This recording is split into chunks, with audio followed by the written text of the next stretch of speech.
అందరికీ శుభవార్త. ప్రతి ఆదివారం 10,000 మంది ఒక చోట చేరి దేవుణ్ణి ఆరాధిస్తున్న జీవం గల దేవుని సంఘం. స్వస్థత, విడుదల, అభిషేకం పొందాలనుకుంటున్నారా? దురాత్మ శక్తుల నుంచి విడుదల కావాలా? ఆర్థిక ఇబ్బందుల నుంచి విడుదల కావాలా? సంతానలేమితో బాధపడుతున్నారా? కుటుంబ సంక్షేమం కొరకు ప్రత్యేక ప్రార్థనలు కోరుకుంటున్నారా? శాంతి లేక ఆత్మహత్య చేసుకోవాలనుకుంటున్నారా? నిజమైన ఖచ్చితమైన వాక్యం చేత బలపడాలని ఆశిస్తున్నట్టయితే రండి. క్రైస్ట్ టెంపుల్ మీ కొరకే. ప్రతి ఆదివారం 4 ఆరాధనలు జరుగుతున్నాయి. మొదటి ఆరాధన ఉదయం 6 గంటలకు, రెండవ ఆరాధన ఉదయం 8 గంటలకు, మూడవ ఆరాధన ఉదయం 10 గంటలకు, నాల్గవ ఆరాధన సాయంత్రం 6:30 జరుగును. స్థలం Christ temple, Mary Stella indoor stadium, Pantakaluva road, NTR circle, Vijayawada. ముఖ్య ప్రసంగికులు ప్రపంచ వ్యాప్తంగా వాక్యమునందించి కోట్లాది మందికి దీవెనకరముగా ఉన్న మన దైవజనులు రెవరెండ్ డాక్టర్ పాల్ ఇమాన్యుయల్ గారు మరియు నిస్సీ పాల్ గారు శక్తివంతమైన సందేశాలను అందించి ప్రతి ఒక్కరి కొరకు ప్రత్యేక ప్రార్థనలు చేయుదురు. హృదయాలను హత్తుకునే అద్భుతమైన స్తుతి ఆరాధన సాక్ష్యాలు, ప్రతి విశ్వాసిపై ప్రత్యేక శ్రద్ధ, గృహ దర్శనాలు, ఇంకా మరెన్నో. ప్రతి ఆరాధనలో 1000 మంది ప్రజలు పాల్గొంటూ ఆత్మీయముగా బలపడుచున్నారు.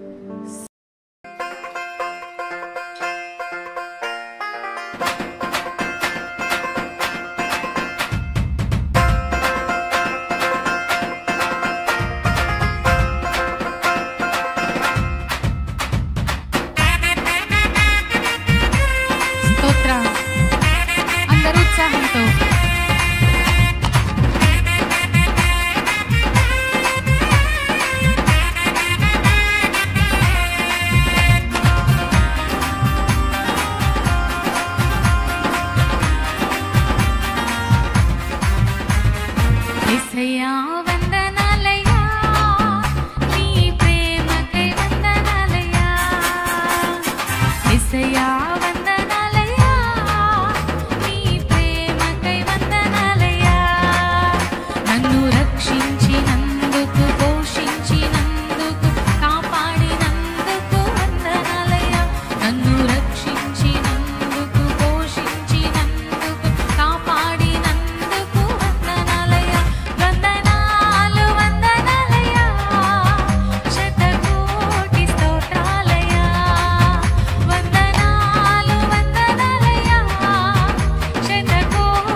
యేసయ్యా యేసయ్యా వందనాలయ్యా నీ ప్రేమకై వందనాలయ్యా యేసయ్యా వందనాలయ్యా నీ ప్రేమకై వందనాలయ్యా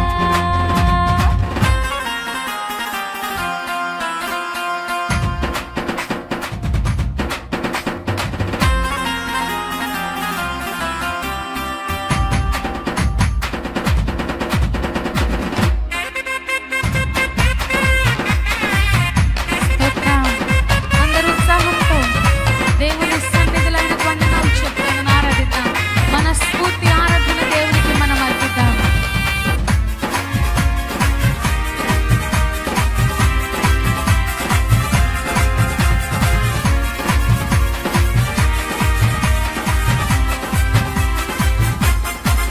జీవ గ్రంథములో నా పేరుంచినందుకు వేలాది వందనాలయ్యా పరలోక రాజ్యములో చోటిచ్చినందుకు కోట్లాది స్తోత్రాలయ్యా జీవ గ్రంథములో నా పేరుంచినందుకు వేలాది వందనాలయ్యా పరలోక రాజ్యములో చోటిచ్చినందుకు కోట్లాది స్తోత్రాలయ్యా నన్ను నరకము నుండి తప్పించినందుకు వేలాది వందనాలయ్యా నీ సాక్షిగా ఇలలో నన్నుంచినందుకు కోట్లాది స్తోత్రాలయ్యా నన్ను నరకము నుండి తప్పించినందుకు వేలాది వందనాలయ్యా నీ సాక్షిగా ఇలలో నన్నుంచినందుకు కోట్లాది స్తోత్రాలయ్యా వందనాలు వందనాలయ్యా శతకోటి స్తోత్రాలయ్యా వందనాలు వందనాలయ్యా శతకోటి స్తోత్రాలయ్యా యేసయ్యా యేసయ్యా యేసయ్యా వందనాలయ్యా నీ ప్రేమకై వందనాలయ్యా అందరూ యేసయ్యా వందనాలయ్యా నీ ప్రేమకై వందనాలయ్యా ఎందుకో నన్ను రక్షించినందుకు పోషించినందుకు కాపాడినందుకు వందనాలయ్యా నన్ను రక్షించినందుకు పోషించినందుకు కాపాడినందుకు వందనాలయ్యా వందనాలు వందనాలయ్యా శతకోటి స్తోత్రాలయ్యా స్తోత్రం వందనాలు వందనాలయ్యా శతకోటి స్తోత్రాలయ్యా వందనాలు వందనాలయ్యా శతకోటి స్తోత్రాలయ్యా వందనాలు వందనాలు యేసురాజా వందనాలు యేసురాజా స్తోత్రం స్తోత్రం హల్లెలూయా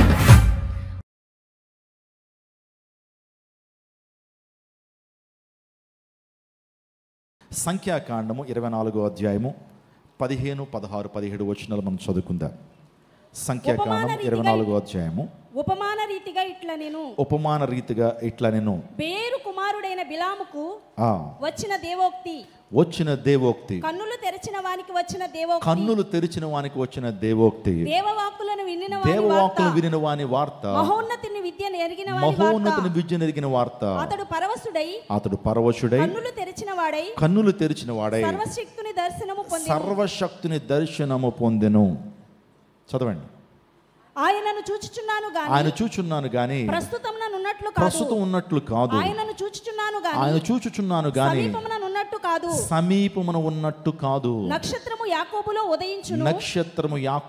ఉదయించును రాజదండము ఇశ్రాయేలు నుండి లేచును అది మోయాబు ప్రాంతం నుండి కొట్టును కలహ వీరులందరినీ నాశనము చేను. ఒక మాట అందరూ నాతానండి. నక్షత్రము యాకోబులో ఉదయించును రాజదండము ఇశ్రాయేలు నుండి లేచును. ఈ దేవోక్తి ప్రవక్త అయినటువంటి బిలాము చెబుతున్నటువంటి మాటలు. బిలాము అనేటువంటి ప్రవక్త ఉన్నాడు ఇశ్రాయేలీలకి. ఆ బిలాము అనేటువంటి ప్రవక్త చెబుతున్నటువంటి శ్రేష్టమైనటువంటి ప్రవచనం.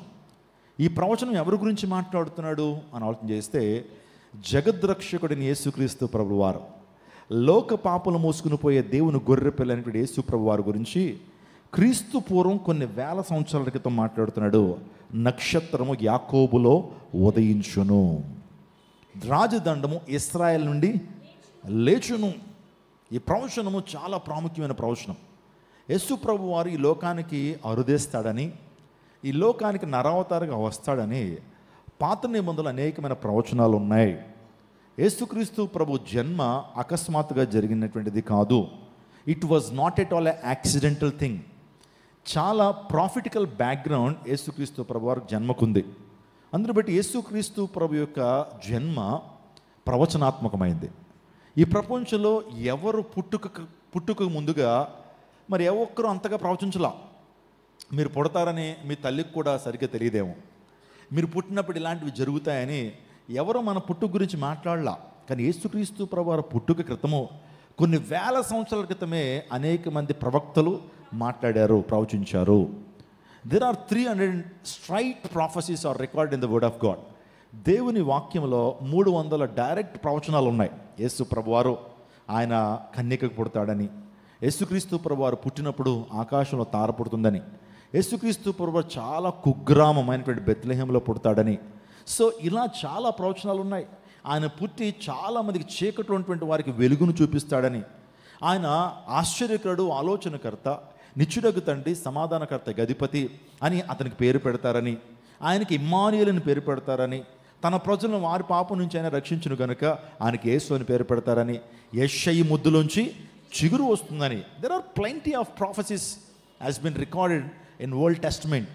అందును బట్టి if you can ask me, pastor గారు ఓల్డ్ టెస్టమెంట్ గురించి మీరు ఏం చెప్తారు, ఒక మాటలో చెప్పండి అని మీరు నన్ను అడిగితే, old testament is nothing but prophecies regarding Jesus Christ. Old testament అంటే ఏ కాదు, పాత నిబంధన అంటే యేసుక్రీస్తు ప్రభు గురించి ప్రవచనాలే. ఆది కాండ నుంచి మలాకి గ్రంథం వరకు క్రీస్తు ప్రభు యొక్క ప్రవచనాలే చూస్తాం. ఓల్డ్ టెస్టమెంట్ అంతటికి మనం పేరు పెట్టాల్సిన పరిస్థితి దాపరించిందంటే, వచ్చిందంటే దానికి సింపుల్గా ప్రొఫెసీ అని పేరు పెట్టాలి, ప్రవచనాన్ని పేరు పెట్టాలి. ఇక్కడ ఈరోజు ఈ ప్రవచనం గురించి మనం ధ్యానం చేద్దాం. నేను 2 ప్రాముఖ్యమైన అంశాలు మీతో మాట్లాడడానికి ఇష్టపడుతున్నాను. క్రిస్మస్ దినాల్లో మనం ఉన్నాం, క్రిస్మస్ మెసేజ్లు మనం వింటున్నాం. సో క్రిస్మస్ వర్తమానంగా యేసు ప్రభు వారి జన్మ గురించి, ఆయన ప్రవచనాల గురించి నేను మాట్లాడతాను.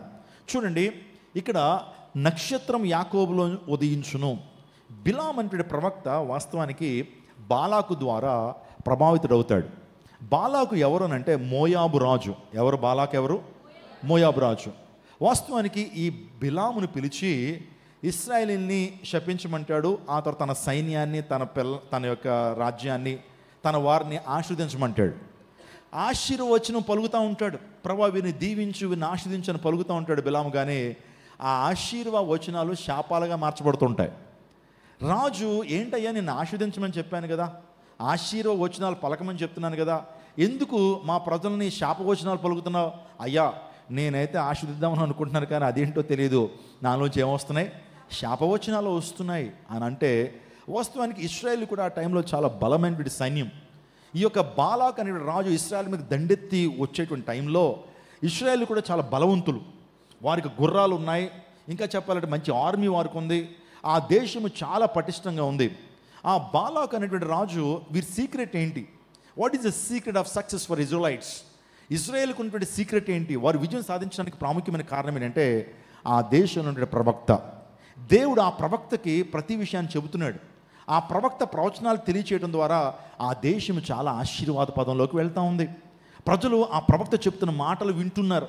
ఆ ప్రవక్త ఏదైతే దేవోక్తిని అందిస్తున్నాడో ఆ దేవోక్తి ప్రకారం జీవించడం ద్వారా ప్రజలు వర్ధిల్లుతున్నారు. అందుని బట్టి మనం గనక బిలామును గనక మనము సైడ్ ట్రాక్ చేసి అతను ఇన్ఫ్లుయెన్స్ చేస్తే ఇశ్రాయేలీలకి శాపం కలుగుతుందని బాలాకు వాస్తవానికి బిలాం అనేటువంటి వ్యక్తి డబ్బు ఇవ్వటం ప్రారంభించాడు. ఆ టైంలో ఆశీర్వచనాలు పలుకుదామని అనుకుంటున్నాడు, కానీ శాపవచనాలు వస్తున్నప్పుడు ఆ టైంలో బిలాము పలికిన దేవోక్తిది, బిలాము పలికిన మాటలు ఇవి. యాకోబు నక్షత్రంలో ఏమొస్తుంది? నక్షత్రం యాకోబు నుంచి వచ్చును, ఇశ్రాయేలు నుండి లేచును, రాజదండము ఇశ్రాయేలు నుంచి లేచును. ఎవరు ఈ రాజదండం? ఎవరు ఈ నక్షత్రం? ఎవరు అని ఆలోచన చేస్తే నో డౌట్, ఇంకా సమస్య ఏమి లేదు, ఇంక వేరే ఆలోచన. We don't have to have any other second thought. ఈ యొక్క నక్షత్రము యేసుక్రీస్తు ప్రభువారు. హల్లెలూయా. యాకోబులోంచి నక్షత్రము, రాజదండము ఎక్కడి నుంచి వచ్చింది? ఇశ్రాయేల్లోకి వచ్చింది. నా ప్రీతి వచ్చినాక ఇక్కడ 3 విషయాలు మనం ధ్యానం చేయాలి. నేను చదివించినటువంటి సంఖ్యాకాండం 24, 15, 16, 17 వచనాల్లో ఒక దర్శనాన్ని ఎవరు చూస్తున్నారు? బిలాము చూస్తున్నాడు. లోకరక్షణ యొక్క ఆగమనము, విమోచకుని యొక్క ఆగమనాన్ని బిలాము చూస్తున్నాడు. ఎప్పుడు చూశాడు? ఎప్పుడోడు చెప్పండి బిలాము? అప్పటికి ఇంకా ఇశ్రాయేలు అనేటువంటి దేశము ఆవిర్భించబడలేదు. ఇశ్రాయేల్ యొక్క రాజులు ఇంకా పరిపాలన చేయడం ఆరంభించలేదు. ఇశ్రాయేలు వంశంలోంచి ఏం లేస్తుందట? రాజదండం వస్తుందట. King of kings is going to rise up. ఒక గొప్ప రాజు అనేటువంటి ఆ అంశము ఇశ్రాయేల్ నుంచి వస్తుంది. నక్షత్రం యాకోబులో ఉదయించునని మాట్లాడుతూ ఉన్నాడు. చూడండి, యాకోబు అనేటువంటి వ్యక్తి ఇశ్రాయేలీలకి మూల పురుషుడు.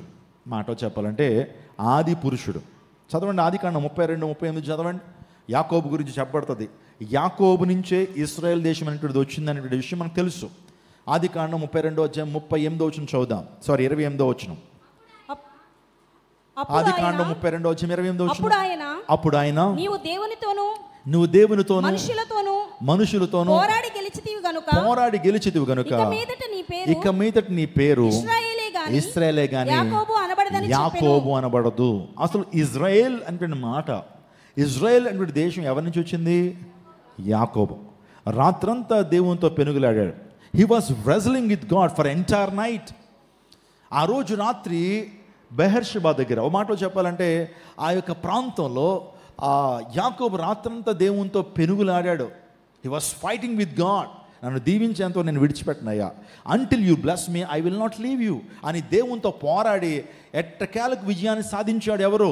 యాకోబు. దేవుడు అన్నాడు, ఇక నుంచి నువ్వు యాకోబు అని పిలువబడు కానీ ఇక నుంచి నువ్వు ఇశ్రాయేల్గా పిలువబడతావు. యాకోబు అన్న మాటకు మోసగాడని అర్థం, కానీ ఇశ్రాయేల్గా మార్చబడ్డాడు. ఇప్పుడు అటువంటి యాకోబు యొక్క నక్షత్రం యాకోబులో ఉదయించును. స్తోత్రం చెప్పండి హల్లెలూయా. అప్పటి నుంచి కూడా చాలామంది యాకోబు వంశంలో ఒక నక్షత్రం వస్తుందట. ఏమంటే ఇంగ్లీష్లో ఏమంటారు నక్షత్రాన్ని? స్టార్. ఈరోజు చాలామంది స్టార్లుగా పిలువబడుతున్నారు కదా, రకరకాల పేర్లు మరి వాళ్ళు పెడుతున్నారు, మరి ఎవరు పెడుతున్నారో తెలియదు. ఏమంటే స్టార్లను పిలిపించుకుంటున్నారు. ఆ స్టార్లు నిత్యం వెలుగుతారా? వాళ్ళ టైం అయిపోగానే మరణించగానే నక్షత్రం ఏమైంది? కనుమరుగైంది, కాంతి కోల్పోయింది అంటారు. ఈరోజు నిజమైన స్టార్స్ ఎవరు? ఈరోజు నా నిత్యము ప్రకాశించేటువంటి వాడు ఎవరు? నిత్యము లోకానికి వెలిగించేటువంటి వాడు ఎవరంటే మన ప్రభువును రక్షకుడు యేసుక్రీస్తు ప్రభువారు. ఆ నక్షత్రం ఎక్కడి నుంచి వస్తుందట చెప్పండి? యాకోబు నుంచి వస్తుంది, యాకోబు వంశంలోంచి వస్తుంది. చూడండి, ఇజ్రాయెల్ దేశం అనేది ఫామ్ అయింది. ఇజ్రాయెల్ దేశానికి మొదటి రాజు ఎవరు? సౌలు తర్వాత రాజ్యాధికారం ఎవరి చేతిలోకి వెళ్ళింది? దావీదు తర్వాత ఎవరి దగ్గరికి వెళ్ళింది? సోల్మన్. సో సోల్మన్ కుమారుల నుంచి మరలా ఇజ్రాయెల్ దేశం, ఆ ఇజ్రాయెల్ రాజ్యం రెండు విభాగాలు అయింది మనకు తెలుసు. సో ఆలోచించేయండి, అప్పటికి మనం చూస్తూ ఉన్నప్పుడు దావీదు వచ్చాడు, గ్రేట్ కింగ్. అసలు ఇజ్రాయెల్ సామ్రాజ్యంలో గొప్ప రాజు ఎవరంటే దావీదు. మోయాబీల మీద, ఎదోమీల మీద అతడు ఓజించి ఇజ్రాయెల్కి జయఖ్యాతనాన్ని ఎగురవేసేలాగా దావీదు ఎంతో ప్రయాసపడ్డాడు. మీరు 2వ సమూయేలు గ్రంథం బాగా చదివితే, సో ఆ టైంలో సియోను పర్వతం, ఎక్కడైతే దేవుని యొక్క మందిరం ఉండాల్సినటువంటి చోట్లలో, ఆ సియోను పర్వతం మీద ఎదోమీలు, మోయాబీలు, శత్రువులందరూ కూడా తిష్ట వేసుకుని ఉన్నారు. అందరూ బట్టి చిన్నప్పటి నుంచి కూడా దావీదుకు ఒక కోరిక, నేను ఎక్కడానికి ఎత్తైన కొండకు ఎక్కించి ప్రభువా, మాకు ప్రధానమైన స్థలం. ఆలోచన చేయండి, మొత్తం అంతా భూభాగం మాకుంది, కానీ ప్రధానమైన హెడ్, మెయిన్ ప్లేస్ ఎవరి చేతుల్లో ఉంది? శత్రువు చేతుల్లో ఉంది. అందరూ బట్టి ప్రభువా నీ చిత్తం అయితే ఆ ఎత్తైన కొండకు నన్ను ఎక్కించు, నేను ఎక్కలేనంత ఎత్తైన కొండకు ఎక్కించు ప్రభువా. తన ఉద్దేశం ఏంటంటే ఆ సియోను కొండ మీద నీ సింహాసనం అనేది స్థాపించబడాలి, నీ యొక్క మందిరం ఆ ప్రాంతంలో కట్టబడాలి. నీ కోరిక ఉన్నాడు. దేవుడు తన కోరికను తీర్చాడు, తన మనోభిష్టాన్ని దేవుడు సఫలపరిచాడు. తన మనోభిష్టాన్ని దేవుడు నెరవేర్చి దావీదుకు చెప్పండి ఆ సియోను పర్వతం మీద ఏం చెప్పండి రాజ్యాన్ని కట్టబెట్టాడు. దేవుడు శత్రువుల మీద విజయాన్ని ఇచ్చాడు. ఇచ్చిన తర్వాత నిజంగా అనేక ప్రవచనాలు వస్తూ ఉన్నాయి. అనేక ప్రవచనాలు, దావీదు వంశం అయిపోయింది, దావీదేనే మా నక్షత్రం అనుకున్నారు చాలామంది. దావీదు కాదు. ఆ తర్వాత సోలమన్ ఏమో అనుకున్నారు, సోలమన్ కాదు ఆ నక్షత్రం. ఆ తర్వాత అనేక మంది ప్రవక్తలు ప్రవచిస్తూ వచ్చారు, యెషయా ప్రవచిస్తూ వచ్చాడు, ఇదిగో కన్యక గర్భవతి కుమారుని కనును, మనకు కుమారుడు అనుగ్రహించబడెను, ఆయన భుజాల మీద ఏముంది? రాజదండం అనండి కొంతసేపు. ఆయన భుజాల మీద ఏముంది? రాజ్యభారం ఉంది, రాజ్యభారం ఉంది. ఆయన ఆశ్చర్యకరుడు, ఆలోచనకర్త, నిత్యుడగు తండ్రి, సమాధానకర్త, అధిపతి. అదే యెషయా 9:2 అంటాడు. అదే యెషయా 9:2 చీకట్లో నడుచు జనులు గొప్ప వెలుగును చూచున్నారు, మరణ ఛాయ గల దేశ నివాసుల మీద వెలుగు ప్రకాశించను. ఈ ప్రవచనం ఎవరి కోసం? చూడండి, చీకట్లో నడుచు జనులు గొప్ప వెలుగును, చెప్పండి, నక్షత్రము చాలా కాంతినిస్తుంది, వెలుగు ఉదయింప చేయబడుతుందట. మరణ ఛాయ గల దేశ నివాసుల మీద వెలుగు ప్రకాశించను. ఎవరా వెలుగు? ఎవరా నక్షత్రం? ఆలోచన చేయండి. యాకోబు నక్షత్రం యాకోబులో ఉదయించను. స్తోత్రం చెప్పడం హల్లెలూయా. మలాకి కూడా ఆ వెలుగు గురించి మాట్లాడతాడు. మలాకి 4:2 నీ నామమందు భయభక్తులు కలిగిన వారు, చదవండి, అయితే నా నామమందు భయభక్తులు గలవారు మీకు నీతి సూర్యుడు ఉదయించును, అతని రెక్కలు ఆరోగ్యము కలుగచేయును. గనుక మీరు బయలుదేరి క్రొవ్విన దూడలు గంతులు వేయనట్లు గంతులు. చూడండి, మీకు నీతి సూర్యుడు ఉదయించునన్నాడా? చూడండి, బిలాము చెప్పిన ప్రవచనము మలాకి వరకు నెరవేర్చబడలా, ఇంకా ఆ ప్రవచనం ఇంకా నెరవేర్పులోకి రాలా. ఆ యొక్క యాకోబులో నక్షత్రము ఉదయించును అనేటువంటి ప్రవచనము ఎవరి ద్వారా నెరవేర్చబడిందంటే మన ప్రభువును రక్షకుని యేసుక్రీస్తు ప్రభు ద్వారా ఈ ప్రవచనం నెరవేర్చబడింది. కొట్టండి గట్టిగా, చప్పలు కొడుతూ దేవుని పరచండి. నా ప్రియదేవుచున్నాగమా, నక్షత్రము అనే మాటకు అర్థం ఏంటనంటే నిరీక్షణ అని అర్థం. నక్షత్రం అనే మాటకు అర్థం ఏంటి? నిరీక్షణ. ఈరోజు చాలా చరిత్ర గ్రంథాలు, చాలా ప్రవచన గ్రంథాలు చెప్తున్నటువంటి మాట ఏంటంటే, రక్షకుడు ఈ లోకానికి అరుదించినప్పుడు ఆకాశంలో ఒక తార, ఆకాశంలో నక్షత్రము జనిస్తుందని చాలా గ్రంథాలు చెప్తున్నాయి. బైబిల్ గ్రంథం మాత్రమే కాదు, మన భారతదేశంలో ఉన్నా కాబట్టి నేను ఖచ్చితంగా ఈ విషయాన్ని చెప్పాలి. నేను చదివినటువంటి విషయం ఏంటంటే, అంబశ్య పారే భావసస్య మధ్యే నకన్య వృష్టో మహతే మహ్యాన్ శుక్లేన జ్యోతిర్గంషి సానున్ ప్రవిష్ట ప్రజాపతిం చరతి గర్భే అంతః అటువంటి ఒక శ్లోకం మనం చూస్తుంటాం. ఈ శ్లోకానికి అర్థం ఏంటంటే, రక్షకుడి లోకానికి అరుదిస్తున్నప్పుడు ఆకాశంలో ఒక తార, అంబశ్య పారే భావనస్య మధ్య నకన్య వృష్టో మహతే మహ్యాన్ శుక్లేన జ్యోతిర్గంషి అంటే ఆకాశంలో ఒక జ్యోతి ఉదయిస్తుంది. ఆ జ్యోతి ఉదయిస్తుంది. నక్షత్రం అనేటువంటిది రక్షకుడు పుట్టినప్పుడు ఉదయిస్తుందని బైబిల్ గ్రంథం చెప్తుంది. నేను వేదాల్లోంచి చెప్పాను ఈ విషయాన్ని. కాబట్టి నా ప్రియదర్శనాగమ, యేసుక్రీస్తు ప్రభువారు పుట్టినప్పుడు ఆకాశంలో ఏం పుట్టింది? దీనికి శాస్త్రీయంగా కూడా చాలా చాలా వివరణలు ఇచ్చారండి.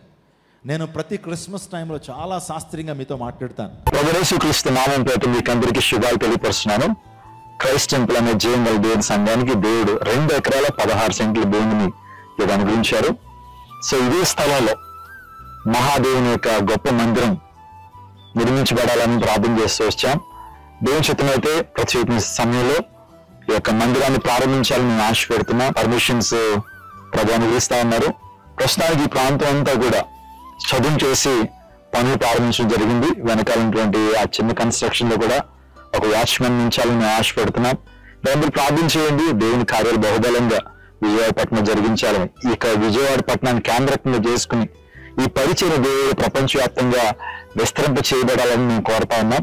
కాబట్టి అనుదిన ప్రార్థనలో జ్ఞాపకం ఉంచుకోండి. ఈ రోజు నుంచి పనులు ప్రారంభించబడతా ఉన్నాయి.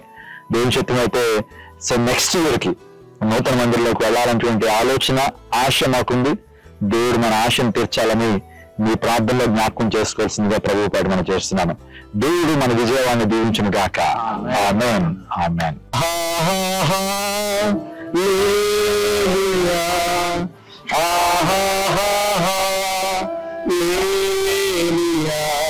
ఇక మధ్యాహ్న కాల సంఘంలో ప్రభావం మనందరినీ ఏక కుటుంబీకులుగా క్రైస్ట్ టెంపుల్ సంఘ విశ్వాసులుగా ఈ ప్రాంతాన్ని నడిపించారు. ఒక నిర్మాణం జరిగించాలని పర్మిషన్స్ కోసం ఆల్రెడీ అప్లై చేస్తాం తండ్రి. వాటిని మీరు ఇస్తున్నారు, మీకు స్తోత్రాలు. మీ చిత్తమైతే ప్రభు ఈ రోజు ఈ యొక్క ప్రాంతం అంతా కూడా మేము చదువు చేస్తున్నాం. ఈ ప్రాంతంలో ప్రార్థన చేస్తున్నాను. అధికారులతో మీరు మాట్లాడండి, ప్రజా పరిపాలకులతో మీరు మాట్లాడండి. ఈ ప్రాంతం అంతా మీ మహిమతో నింపండి. మీకు స్తోత్రాలు తెలియపరుస్తూ మీకే మహిమ చెల్లిస్తూ యేసు శక్తి కలిగిన నామములో అడిగి వేడుకుంటున్నాం తండ్రి. సకల ఆశీర్వాదాలకు కారణభూతుడైన ఘనమైన శ్రేష్టమైన నామానికి వేలాది వందనాలు, స్తుతులు, స్తోత్రాలు చెల్లిస్తున్నాను ప్రభా. ఒక సొంత స్థలంలో మందిరం ఉండాలన్న ఆశ మేము కలిగి ఉండగా మీరు ఇచ్చిన ఈ అద్భుతమైన సమయమును బట్టి, స్థలమును బట్టి మీకు స్తోత్రాలు ప్రభా. అయ్యా, ఇది మా అందరికీ సమృద్ధిగా ప్రభనైనా నీ మందిరం కట్టబడి నిన్ను స్వేచ్ఛగా ప్రభ మేము ఆరాధించుటకు కృప చూపించండి. స్తుతించి ప్రార్థించడి వేడుకుంటున్నాము తండ్రి. దేవుని నామానికి మహిమ కలుగును గాక. ఇప్పటివరకు ఈ ప్రాంతంలో ప్రార్థన చేశాం.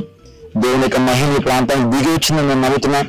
అతి త్వరలో ఈ ప్రాంతంలో చర్చ్ మాత్రమే కాదు, ఒక ఆర్ఫనైజ్, ఒక శ్రేష్ఠ ఫౌండేషన్ లో బిల్డింగ్, ఆ తర్వాత ఒక వంటశాల, ఒక డైనింగ్ హాల్, ఇంకా అనేకమైనటువంటి ప్లాన్స్ ఉన్నాయి. కాబట్టి మీరు అందరూ ప్రార్థన చేయండి. మీ అనుకున్న ప్రార్థనలో దయచేసి ఈ క్రైస్ట్ టెంపుల్ దాని నిర్మాణం జ్ఞాపకం చేసుకోవాల్సిందిగా ప్రభుత్వం చేస్తున్నాను. ఒకవేళ మీరు ప్రేరేపించినట్లయితే ఈ మందిర నిర్మాణం కొరకు మీ యొక్క విరాళాన్ని ఇవ్వదలిచినటువంటి వారు కింద మెంబర్కి మీరు కాల్ చేయొచ్చు. మా సిబ్బంది మీతో మాట్లాడతారు. లేకపోతే మీరు ఈ ప్రాంతానికి వచ్చి ఈ ప్రాంతాన్ని చూచి మీ యొక్క ప్రత్యేకమైన ఆఫరింగ్ ని, మీ యొక్క ప్రత్యేకమైన విరాళాన్ని మందిర నిర్మాణం కొరకు మీరు ఇవ్వచ్చు. దయచేసి ఈ విషయాన్ని మీ యొక్క అనుదిన ప్రార్థన జ్ఞాపకం చేసుకోవాల్సిందిగా ప్రభువు ప్రకటన చేస్తున్నాను. దేవుడు మన విజయవాడ పట్టణాన్ని దీవించును గాక. దేవుడు మన భారతదేశాన్ని దీవించును గాక. ఆమేన్.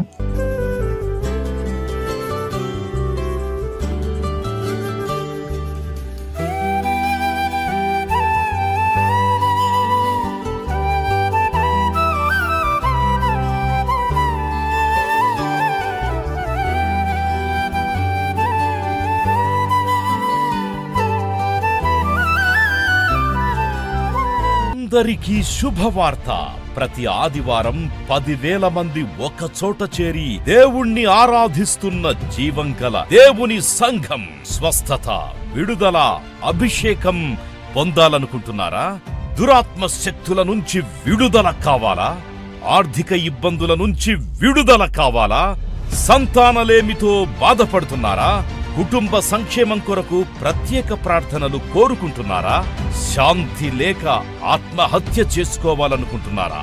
నిజమైన ఖచ్చితమైన వాక్యం చేత బలపడాలని ఆశిస్తున్నట్టయితే రండి. క్రైస్ట్ టెంపుల్ మీ కొరకే. ప్రతి ఆదివారం 4 ఆరాధనలు జరుగుతున్నాయి. మొదటి ఆరాధన ఉదయం 6 గంటలకు, రెండవ ఆరాధన ఉదయం 8 గంటలకు, మూడవ ఆరాధన ఉదయం 10 గంటలకు, నాల్గవ ఆరాధన సాయంత్రం 6:30 జరుగును. స్థలం Christ temple, Mary Stella indoor stadium, Pantakaluva road, NTR circle, Vijayawada. ముఖ్య ప్రసంగికులు ప్రపంచ వ్యాప్తంగా వాక్యమునందించి కోట్లాది మందికి దీవెనకరముగా ఉన్న మన దైవజనులు రెవరెండ్ డాక్టర్ పాల్ ఇమాన్యుయల్ గారు మరియు నిస్సీ పాల్ గారు శక్తివంతమైన సందేశాలను అందించి ప్రతి ఒక్కరి కొరకు ప్రత్యేక ప్రార్థనలు చేయుదురు. హృదయాలను హత్తుకునే అద్భుతమైన స్తుతి ఆరాధన సాక్ష్యాలు, ప్రతి విశ్వాసిపై ప్రత్యేక శ్రద్ధ, గృహ దర్శనాలు, ఇంకా మరెన్నో. ప్రతి ఆరాధనలో 1000 మంది ప్రజలు పాల్గొంటూ ఆత్మీయముగా బలపడుచున్నారు. పాటలు, ఆరాధన, వర్తమానముల ద్వారా దేవుని ఆత్మీయ కార్యములు అనేకులు పొందుకుంటున్నారు.